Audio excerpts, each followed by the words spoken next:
আল্লাহ রাসূল সাল্লাল্লাহু আলাইহি সাল্লাম বলেছেন, যারা হারাম খাবার খায় তাদের ইবাদত বন্দেগী কবুল হয় না, তাদের দোয়া কবুল হয় না।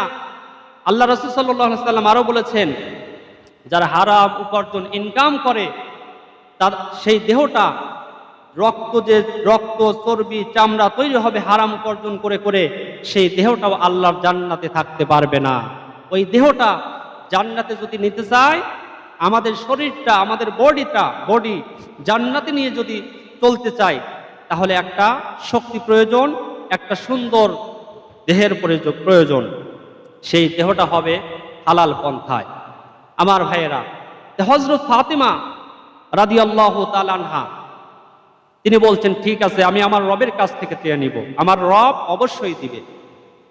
আমার ভাইয়েরা, বিশ্বনবী মুহাম্মদুর রাসূলুল্লাহ সাল্লাল্লাহু আলাইহি ওয়াসাল্লাম তেনার মেয়েকে